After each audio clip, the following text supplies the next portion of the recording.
আজকে বাসায় কেউ নাই, আমি একদম একা একা। কি করব, অভিক গেছে সাভারে। চিন্তা করলাম একা একাই বাইরে বের হই, বাইরে বের হয়ে কোনো কিছু নাস্তা টাস্তা করে আসি। হাঁটতে হাঁটতে কই যাবো জানি না, ভাবলাম মাগরিবের নামাজটা পড়ে নিই, তারপরে কোনো দিকে যাই। নামাজ পড়ে বের হয়েছি, গন্তব্য এখন পান্থপথের দিকে। এখানে দেখতেছি অনেক রকমের ফাস্ট ফুডই বিক্রি করতেছে, তবে কি খাবো কনফিউশনে ছিলাম। এর জন্য আবার চিন্তা করলাম যে আগের দিনের মতো যায় ছোলা ভাটুরা খাই। আমিও তাই এশিয়া প্যাসিফিক ইউনিভার্সিটির এইখানে এসে ছোলা ভাটুরা খাচ্ছি। এই জিনিসটার টেস্টটা ভালোই লাগে, একদম ডুবা তেলে ভাটুরাটা ভেজে দিচ্ছে। আমি প্রতিদিনই একটা এক্সট্রা ভাটুরা নিই। এখন জুসের দোকানে আসলাম, ভাবছিলাম যে পেঁপের জুস খাবো, সেটা তো পাই নাই। এর জন্য আমি একটা লেমনেড নিয়ে নিছি। লেমনেডটা ভালোই। তারপরে 2 পিস কলা কিনে নিলাম। এখন বাসার দিকে আসতে যায় দেখতেছি যে সব বড় ভাই রাহুল দাস, সাকিব ভাই, তুর্য ভাই, সে সাথে অথই আসছে। তারা এইখানে আমার ভাইয়ের সাথে দেখা করতে আসছে, সানি ভাইও আছে। এখন তারা নিচে আসতেছে। তারা পাশে একটা রেস্টুরেন্টে খাওয়া দাওয়া করলো, এখানে তারা চাপ আর পরোটা খাচ্ছে।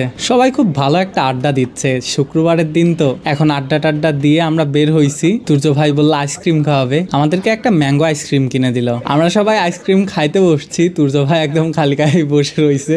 ভাই আমার পাশের থেকে গেঞ্জি চাইলো, আমি মেনলি ভিডিও করতেছিলাম তার জন্য সে গেঞ্জিটা চাইছে। সানি ভাইয়ের রুমে বসে আমরা অনেক টাইম আড্ডা দিলাম আর আইসক্রিম খাইলাম। শেষে তুষার ভাই আসছে, সবার সাথে আড্ডা দিয়ে ভালোই লাগলো। তারা আল্লাহ হাফেজ, দেখা হবে পরের কোনো ভিডিওতে শীঘ্রই।